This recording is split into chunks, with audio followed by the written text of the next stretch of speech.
नमस्कार दर्शकों, इसमें हम मौजूद हैं सर्किट हाउस सोलन में। और जैसे कि पिछले कल प्रदेश के मुख्यमंत्री जयराम ठाकुर जी ने बजट पेश किया है, तो कितना धरातल पर उतरता है, इसके लिए हम यहाँ सोलन में हिमाचल प्रदेश कांग्रेस कमेटी के प्रदेश प्रवक्ता कुशल जेठी जी से बातचीत करते हैं। जेठी जी, खबर अभी में आपका स्वागत है। धन्यवाद जी। कल जो हिमाचल प्रदेश के मुख्यमंत्री जयराम ठाकुर जी ने 51,265 करोड़ का बजट पेश किया है, कितना धरातल पर उतरेगा, बताएं। ये जो 4 साल पूर्ण होने पर और इस सरकार का जो आखिरी बजट कल मुख्यमंत्री जयराम ठाकुर जी ने पेश किया, ये वेंटिलेटर पर चली हुई सरकार अब जो अपनी आखिरी सांसें गिन रही हैं, जो ये कल एक मायाजाल मुख्यमंत्री जयराम ठाकुर ने हिमाचल प्रदेश की जनता को दिखाया, मैं समझता हूँ कि हिमाचल की जनता पढ़ी लिखी और समझदार है। और इस बजट के अंदर उन्होंने आम जनमानस के लिए मुझे लगता है कि किसी किस्म के राहत की घोषणा की हो।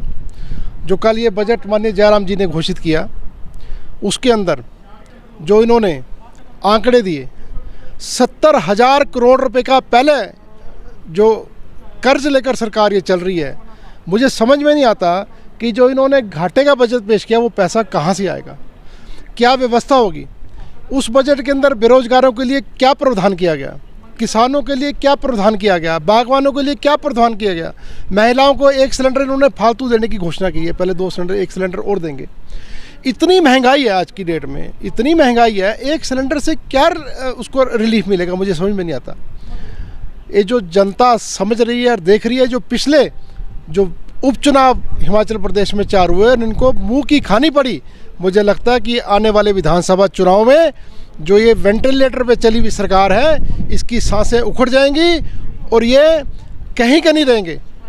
और कांग्रेस पार्टी बहुमत से आएगी। जो उन्होंने घोषणाएं करी है, मेरे को लगता है वो घोषणाएं कांग्रेस पार्टी आगे पूर्ण करेगी। इन घोषणाओं को इनके बस की बात नहीं है, क्योंकि इन्होंने 4.5 का कार्यकाल जनता ने देख लिया।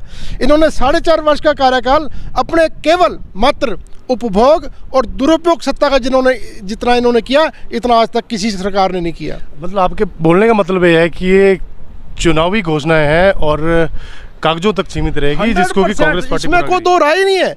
इनके अगर मन में होता तो 4.5 साल ये क्या करते रहे। 4.5 साल इन्होंने आम जनमानस के लिए क्या सोचा। आज जनता हिमाचल प्रदेश की आज 2 जून की रोटी उनको नसीब नहीं हो रही। आज उनकी क्या स्थिति है। कोरोना काल के अंदर लोगों के रोजगार छूट गए, इन्होंने किसी किस्म का रोजगार की कोई उपलब्धता नहीं दी। आज फिर 14 लाख, हिमाचल छोटी सरकार है, 14 लाख जो है रोजगारों के अंदर नाम दर्ज है बेरोजगारों के। क्या किया इन्होंने उनके लिए। कल मैंने बजट में पढ़ा कि 30,000 लोगों की निजी और सरकारी नौकरी की व्यवस्था करेगी। अब तुम्हारे को आज याद आ रहा है 4.5 साल के बाद। 4.5 साल आप क्या करते रहे। ये सिर्फ एक बेवकूफ़ बनाने के लिए, सिर्फ एक लोगों को मूर्ख समझ रखा इन्होंने, उसको बनाने के लिए जो आंकड़ों का मायाजाल इन्होंने किया, हिमाचल की जनता को आने वाले चुनाव में मुंह तोड़ जवाब देगी इसका। जेठी जी, डबल इंजन की सरकार का हिमाचल को क्या फ़ायदा मिला। अरे फेल हो चुका है बिल्कुल डबल इंजन की सरकार। मैं तो कहता हूँ हिमाचल प्रदेश में गुणगान करते हैं अपने मंचों के द्वारा कि हिमाचल प्रदेश मोदी जी की कर्म भूमि रही है। जो देश के प्रधानमंत्री हैं, जिसको विश्व के नेता बोलते हैं कि मोदी जी की कर्म भूमि हिमाचल प्रदेश है। यहाँ हमारे यहाँ से जगत प्रकाश नड्डा जो प्रदेश भारतीय जनता पार्टी के राष्ट्रीय अध्यक्ष हैं, अनुराग ठाकुर जो केंद्र में मंत्री हैं, अगर 3 इतनी विभूतियाँ होकर हिमाचल प्रदेश हमारा आज कहाँ खड़ा है। हिमाचल प्रदेश कभी हमारा टॉप 5 स्टेटों में आता है, आज हम उसकी जो डेजिग्नेशन है कम से कम 20 से नीचे आ चुकी है। क्या कारण है ये। इतने बड़े बड़े जब गुणगान करते हैं डबल इंजन की सरकार, इनके डबल इंजन आज फेल हो चुके हैं। इनके डबल इंजन कहाँ गए। विकास में भी हम पिछड़ चुके हैं। आज आप विकास का आंकलन करो, दूसरी स्टेटों के बजाय हिमाचल हमारा सबसे अव्वल होता था, लेकिन आज हिमाचल इस मामले पिछड़ गया। और पिछले 4.5 साल के अंदर मैं आपको दावे के साथ करता हूँ, और हमने चैलेंज किया माननीय मुख्यमंत्री जयराम जी को, भारतीय जनता पार्टी के नेताओं को, कि आओ हमारे साथ मंच के आके साथ हमारे साथ बहस करें कि इन्होंने 4.5 साल में कुछ 4.5 काम भी बता दें हिमाचल प्रदेश के लिए उन्होंने किया, तो हम इनके साथ बहस करने को तैयार हैं। जेठी जी, जैसे केंद्र सरकार में खरबों रुपए का GST जमा होता है, हिमाचल को इसका क्या फ़ायदा मिला। हिमाचल को क्या मिल रहा है। माननीय मुख्यमंत्री जाते हैं दिल्ली, हम ये आस लगा के आते हैं दिल्ली जाकर मंत्रियों से, मुख्यमंत्री से, राष्ट्रीय अध्यक्ष अनुराग ठाकुर से मिलकर हिमाचल के लिए कोई राहत लेके आएंगे, लेकिन जब वो दिल्ली से लौटते हैं तो खाली हाथ वहाँ से आट जाते हैं। ना हिमाचल प्रदेश को आज तक कोई राहत का पैकेज मिला, ना जो हिमाचल प्रदेश को एक विशेष दर्जा मिलना चाहिए, ना आज तक वो मिला। तो ये केवल मात्र सिर्फ हेलीकॉप्टर में उड़ के जो धरातल की जनता की मजबूरी और जनता का जो दुख दर्द है वो हिमाचल की भारतीय जनता पार्टी की सरकार को नहीं नजर आ रहा। जेठ जी, प्रदेश सरकार को 390 करोड़ का राजस्व घाटा है, इसके लिए क्या प्रदेश सरकार कहाँ से फंड लाएगी? क्या क्या लगता है आपको? कोई इनके पास नीति नहीं है, ना इनके पास नीति है ना इनकी नीयत है। अगर नीति और नीयत हो तो सब काम हो जाता है, लेकिन इनकी नीति नीयत है नहीं। भारतीय जनता पार्टी के खुद लोग कह रहे हैं कि भारतीय जनता पार्टी में ना तो हमारी कोई सरकार में सुनवाई हो रही है, जो इनका आम कार्यकर्ता है उनकी कोई सुनवाई नहीं है। ये मैंने पहले भी कहा था, ठग ठेकेदारों की सरकार है ये। जितना बड़ा ठग बीजेपी में उसको उतना बड़ा पद। ये सारे ठग ठेकेदार दलाल इकट्ठे होकर सरकार चला रहे हैं और आज आम जनमानस की और भारतीय जनता पार्टी के कार्यकर्ताओं की भी सुनवाई नहीं हो रही इसमें। जेठी जी, प्रदेश के युवाओं की बात करें तो इसके लिए सरकार ने कोई बजट रखा है? क्या प्रावधान किया है बेरोजगार युवाओं को? मुझे नहीं लगता। इन्होंने कल एक लाइन लिख दी उसमें कि 30,000 बेरोजगारों को रोजगार दिया जाएगा, निजी व सरकारी क्षेत्र में। वो कहाँ से दिया जाएगा? जहाँ तक निजी क्षेत्र की बात है तो आपके यहाँ से उद्योग धीरे धीरे पलायन करने शुरू कर रहे हैं आप, क्योंकि आपकी नीति और नीयत में फ़र्क है। और जो आज की स्थिति है, आप हमारा जितना भी औद्योगिक क्षेत्र है वहाँ जाकर देखो, तो नंबर एक तो हिमाचल को रोज़गार दे नहीं रहा। जैसे हरियाणा के अंदर 75% रोज़गार रिजर्व किया निजी क्षेत्र में भी, और उन्होंने हाई कोर्ट ने उसको रद्द किया था, लेकिन सुप्रीम कोर्ट ने उनको इजाज़त दे दी। ऐसे हिमाचल में भी एक पॉलिसी होनी चाहिए कि निजी उद्योगों में भी 75% हिमाचली को नौकरी देनी चाहिए, लेकिन हिमाचल के बेरोजगार को, अरे सरकारी नौकरियां बाहर के लोगों को दे दी, आप निजी उद्योग को क्या नौकरी देंगे? अभी पीछे सरकारी जो मुलाजिम रखे गए वो भी हिमाचल प्रदेश के बाहर के, हिमाचल प्रदेश में बेरोजगार नहीं है। और मैं आपको बता रहा हूँ, आने वाली स्थिति हमारी ख़राब होती जा रही है हिमाचल प्रदेश की। उसका कारण है कि हिमाचल प्रदेश जैसे एक पंजाब उड़ता पंजाब होता था, आज उड़ता हिमाचल हो रहा है। आज नशा जगह जगह हो रहा है। नशे की वजह क्या है? नशे की वजह यही है कि बेरोजगार के पास कोई रोजगार नहीं है। जब उसके पास रोजगार नहीं है वो डिप्रेशन में जाता है, वो नशा करता है, जिसके कारण हमारा हिमाचल प्रदेश का युवा आज बेरोजगारी के कारण नशे के गर्त में गिरता जा रहा है। जेठी जी, आपने इंडस्ट्री की बात करी कि हरियाणा में 75% जो वहाँ पे कंडीशन रखी गई है, वहाँ 75% हरियाणा के लोगों को रोजगार दिया जाता है। तो प्रदेश सरकार भी दावे कर रही है कि हम तो 75 क्या 80% हम हिमाचल में जितनी भी इंडस्ट्रीज है 80% हिमाचली उसमें जॉब कर रहे हैं। क्या लगता है आपको? क्या मतलब? नहीं तो उसमें कानून लेके आए ना, विधानसभा में पारित करें उसको, कैबिनेट की बैठक में पारें, विधानसभा का सेशन हो रहा है उसमें लाए हैं कि हिमाचल के निजी क्षेत्र में भी 80% लोगों को रोजगार देगा। कहने में करने में फर्क है ना। मतलब आपके मुताबिक हिमाचल में 80% या 75% लोगों को रोजगार नहीं मिल रहा? बिल्कुल नहीं मिल रहा, बिल्कुल कतई नहीं मिल रहा। जेठी जी, खबर अभी से बात करने के लिए आपका बहुत बहुत धन्यवाद। धन्यवाद जी, थैंक यू। दर्शकों, हमारे साथ मौजूद हैं आप पार्टी सोलन के जिला अध्यक्ष राजीव शर्मा जी। शर्मा जी, खबर अभी में आपका स्वागत है। नमस्कार। खबर अभी और इसके सारे दर्शकों को मेरा बहुत अभिनंदन है। शर्मा जी, पिछले कल हिमाचल प्रदेश सरकार ने 51,365 करोड़ का बजट पेश किया है। कितना धरातल पर उतरेगा? देखिए, भाजपा सरकार जो है अपने चुनावी घोषणा पत्र से किनारा करने के लिए इस बजट को पेश किया है, और इसमें सिर्फ एक जो है जैसे मृग तृष्णा होती है, रेगिस्तान में बड़ी दूर कुछ दिखा दिया कि यहाँ पे लुभावना है, बाकी कुछ नहीं है। बजट में प्रावधान करने के लिए उसका जो है बजटीय प्रावधान पैसा कहाँ से आना है उसका कोई वो नहीं है। जो एम्प्लॉइज़ को बोला है, बच्चों को बोला है कि 30,000 नौकरियां थी, अभी तक तो नहीं मिली, और अब मिलेंगी तो कहाँ मिलेगी, कहाँ से मिलेगी, कहाँ किस डिपार्टमेंट में कितने बजट का प्रावधान है, वो कहीं कुछ जिक्र नहीं है। उसके अलावा जो हिमाचल जो है एक पर्यटन क्षेत्र है, और पर्यटन के क्षेत्र में एक शब्द तक नहीं बोला गया है। जो पर्यटन के ऊपर सारा कारोबार हमारा निर्भर है। कोई भी हिमाचल प्रदेश का दुर्भाग्य है हमारे भारत का कि 70 साल में अंग्रेज़ों के टाइम से ही 2-3 हमारे पर्यटन नगरियाँ बनी हुई हैं। शिमला है, कुल्लू मनाली है, उसके अलावा कोई भी एक नई पर्यटन नगरी विकसित नहीं हुई। जबकि आपका सिरमौर है, बड़ी अच्छी जगह है जहाँ पर अगर सरकार सुविधाओं को दे तो बहुत अच्छा पर्यटन का विकास हो सकता है और उसी से रोज़गार लोगों को मिल सकता है। लेकिन किसी भी बजट में आज तक कोई ऐसा प्रावधान नहीं हुआ है। मतलब पर्यटन की दृष्टि से बजट में मतलब कोई प्रावधान नहीं रखा? कोई नहीं, कुछ नहीं है। पर्यटकों अब पर्यटन में पीछे बंद रहा है तो उनको किसी भी तरह का कोई रिलीफ नहीं किया है। जो हमारे टैक्सी वाले हैं, जो चालक हैं, उनका सब कुछ काम बंद रहा है। उनको किसी भी तरह का ना पीछे कोरोना काल में ना अब कुछ दिया गया है, बल्कि इसके नाम पर है लोगों से उल्टा ठगी की गई है। लोगों से कोरोना के नाम से फंड लिए गए हैं, लेकिन उसका कहीं उचित उपयोग नहीं किया गया। शर्मा जी, जैसे प्रदेश सरकार पहले से ही लगभग 70,000 करोड़ घाटे में चल रही है, तो इसके लिए क्या ये कहाँ से बजट लाएंगे, कुछ आइडिया है आपको? देखिए, ऐसा है कि वो ठीक है कि सरकारें घाटे में चल रही हैं, लेकिन मुख्यमंत्री जी का हेलीकॉप्टर तो बड़ी उड़ान भर रहा है, उसका भी 1 घंटे का किराया जो है 5,10,000 रुपये है। वो चीज़ें जब वो अपने लिए इतना कुछ कर सकते हैं तो उसको काम को करने के लिए एक दूरदर्शिता की ज़रूरत है। हिमाचल प्रदेश में किस तरह से इनकम को बढ़ाया जाए और यहाँ पे अपने संसाधनों को कैसे दोहन किया जाए, उसमें ये सरकारें हमेशा नाकामयाब रही। आपका बोलने का मतलब ये है कि जैसे ये मुख्यमंत्री जी हेलीकॉप्टर में जाते हैं, इतना खर्च करते हैं, तो इसमें भी मतलब कुछ वो संशोधन होना चाहिए। हाँ, वो आम जन की तरह रहेंगे, अगर आम जन की तरह चलेंगे उनको पता लगेगा कहाँ पे क्या प्रॉब्लम है। अगर सड़क का पर उड़ेंगे चलेंगे नहीं तो कैसे पता लगेगा अभी सड़क में कहाँ गड्ढे पड़े हैं। तो हिमाचल सरकार डबल इंजन की सरकार कही जाती है, तो इसका कितना फ़ायदा तो आपको पता ही है, हर 3-4 महीने के बाद आप देख लेते हो 500-700 करोड़ रुपए जो है कहीं ना कहीं से बाहरी एजेंसियों से ऋण लिया जाता है, तब सरकार को चलाया जाता है। अगर कुछ ऐसा होता तो सरकार को, जब भी मुख्यमंत्री जी दिल्ली जाते हैं तो वापसी में कुछ ना कुछ लेके आए, कभी ऐसा हुआ नहीं है। हिमाचल प्रदेश का दुर्भाग्य रहा है कि यहाँ पर एक नकारा सरकारें बनती रही हैं और अभी तक यहाँ पर जो सुविधाएँ थी उनका कोई भी तरह इस्तेमाल नहीं हो चुका है। अब जैसे हमारे कर्मचारी हैं, कल उनके ऊपर बौछारें की गई, उनका जो अधिकार है ओल्ड पेंशन स्कीम, उसके ऊपर कोई चर्चा नहीं हुई और उनको वहाँ से भगाया गया।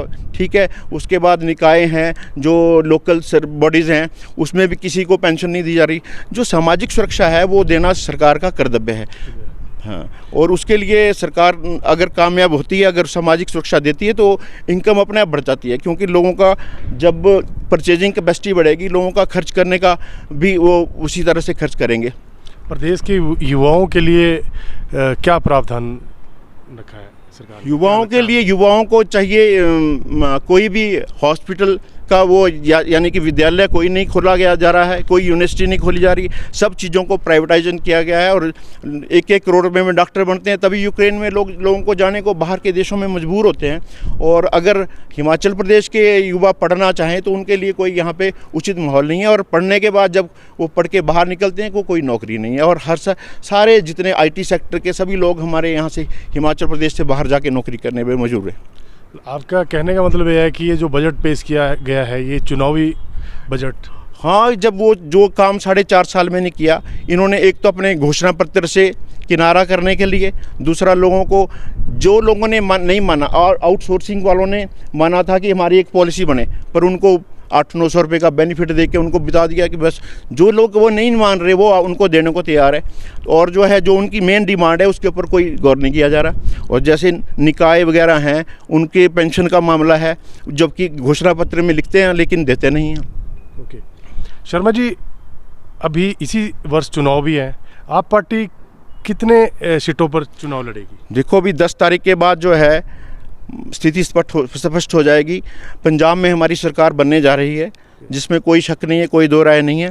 और जो है उसके बाद जो है सारा ध्यान जो है हिमाचल प्रदेश और गुजरात में इलेक्शन होने हैं, वहाँ पे पार्टी पूरे दमखम से सारी 68 की 67 सीटों पे और अच्छे उम्मीदवारों को लेकर चुनाव में उतरेगी। ओके शर्मा जी, खबर अभी से बात करने के लिए आपका बहुत बहुत धन्यवाद। धन्यवाद जी। हमारे साथ मौजूद हैं नंदराम कश्यप जी, जिला महामंत्री भारतीय जनता पार्टी सोलन। कश्यप जी, खबर अभी भी में आपका स्वागत है। खबर के अभी के सभी संवाददाता और प्रेस रिपोर्टर को हमारा बहुत बहुत नमस्कार। कश्यप जी, पिछले कल प्रदेश के मुख्यमंत्री जयराम ठाकुर जी ने 51,365 करोड़ का बजट पेश किया है, कितना धरातल पर उतरेगा बताएं? पिछले कल आदरणीय जयराम ठाकुर जी, माननीय मुख्यमंत्री हिमाचल प्रदेश ने 51,365 करोड़ का एक सर्वस्पर्शी और गरीब के हितकारी बजट पेश किया है। जहाँ तक इसकी धरातल की बात है तो इसमें आम वर्ग को छूने का प्रयास किया गया है। जैसे कि आपको विदित है कि भारतीय जनता पार्टी अंत्योदय के सिद्धांत पर काम करती है और समाज के अंतिम व्यक्ति तक हमारी योजनाएं पहुँचे, इस तरह का हमारा प्रयास होता है और इसी को मद्देनज़र रखते हुए कल का बजट पेश किया गया। इसमें जहां आपके लगभग 1.5 लाख जो हमारे दिहाड़ीदार मजदूर या इस तरह के लोग हैं उनका मानदेय बढ़ाया गया। इसके साथ ही साथ अपने 30,000 लोगों को जो छोटी नौकरियां हैं उनको नौकरी देने का प्रयास किया गया। इसके साथ ही साथ आउटसोर्सेज पे जो हमारे लोग काम कर रहे हैं उनके भी जो है मिनिमम मानदेय 10,500 करना, ये सब दर्शाता है कि भारतीय जनता पार्टी आम वर्ग के लिए कितनी चिंतित और कितना उनका ध्यान रख रही है, ये बजट दर्शाता है। जैसे हमने कुछ देर पहले प्रदेश प्रवक्ता कांग्रेस पार्टी कुशल जेटली जी से बात करी, वो कह रहे हैं ये केवल मात्र चुनावी बजट है और कागजों तक सीमित रहेगा, पूरा हमारी पार्टी कांग्रेस पार्टी बनेगी वो करेगी। कितना आप सहमत? मैं इस पर ज़्यादा टिप्पणी तो नहीं करूँगा। अगर पिछले 70 साल का इतिहास हम देखें तो उसमें कितना आम वर्ग के लिए हुआ है। एक आपको मैं महत्वाकांक्षी योजना की बात करता हूँ। 60 साल की उम्र के बाद एक आयु सीमा जब हम तय करते हैं उसमें एक इनकम का क्राइटेरिया रखा जाता था और ओबीपी और दूसरे लोगों को जो है स्कीम दी जाती थी। पहली बार प्रदेश के अंदर ये हुआ है जब आयु सीमा 60 वर्ष होने के बाद आपकी जो है आय की सीमा को ख़त्म करके सभी लोगों को जो है एक पेंशन का बेनिफिट मिलेगा। और ये दर्शाता है कि भारतीय जनता पार्टी हर एक वर्ग के लिए, और जब आप 60 वर्ष की आयु पूर्ण कर लेते हैं और जो व्यक्ति कहीं रोज़गार में नहीं होता है और उसका बुढ़ापा पास आता है तो उसके लिए ये पेंशन कितनी कारगर सिद्ध होती है। अगर हम लोगों में जाएं और हमारे प्रवक्ता लोगों में जाकर इसका आंकलन करें तो वो भली भांति इस चीज़ को समझेंगे भी और जानेंगे भी कि जो है बुढ़ापे में 1500 या 2000 का सहारा कितना बड़ा होता है। मेरा इतना ही कहना है। कश्यप जी, प्रदेश सरकार पहले ही घाटे में चल रही है, लगभग 70,000 करोड़ घाटे में चल रही है। इससे उभरने के लिए सरकार के क्या प्रयास है? इसके लिए हमारा टूरिज़्म और दूसरा जो विभाग है उससे धन इकट्ठा किया जाएगा। इसमें आम लोगों पर बिल्कुल भी कहीं बर्डन नहीं डाला गया है, किसी तरह का कोई टैक्स नहीं डाला गया है, क्योंकि भारतीय जनता पार्टी की प्रदेश सरकार आदरणीय जयराम ठाकुर जी ये भली भांति जानते हैं कि पिछले 2 साल से हम कोरोना के दौर से गुजर रहे हैं। लोगों के काम धंधे बंद हो चुके हैं और उनको राहत देने के लिए प्रदेश सरकार ने यह बर्डन अपने ऊपर लिया है और इसके लिए जो भी संभव प्रयास होंगे वो भारतीय जनता पार्टी की प्रदेश सरकार आदरणीय जयराम ठाकुर जी करेंगे।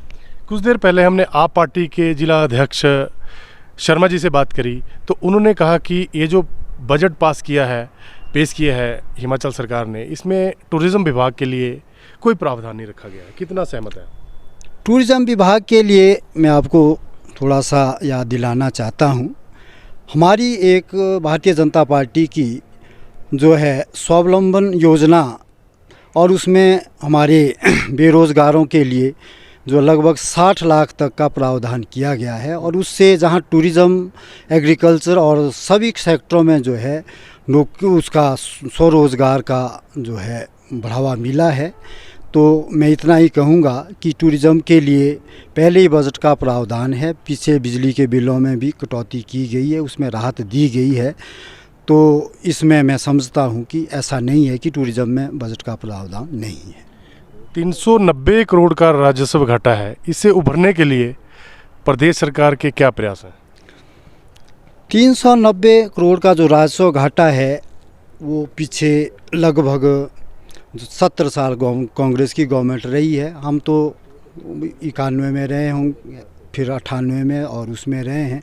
हमारी सरकार कम समय के लिए प्रदेश में रही है, उससे पहले लंबे समय तक जो है कांग्रेस की गवर्नमेंट रही है। और ये जितना भी घाटा है उसके लिए भारतीय जनता पार्टी ही जिम्मेदार नहीं है, कहीं ना कहीं जो है इसमें कांग्रेस का भी जो है बहुत बड़ा योगदान रहा है। हम धीरे धीरे इस राजस्व घाटे को पूरा करने का प्रयास कर रहे हैं और भारतीय जनता पार्टी की सरकार प्रदेश में पुनः आएगी तो ये घाटा भी पूर्ण तरह से ख़त्म हो जाएगा। हिमाचल प्रदेश के युवाओं के लिए क्या प्रावधान रखा है?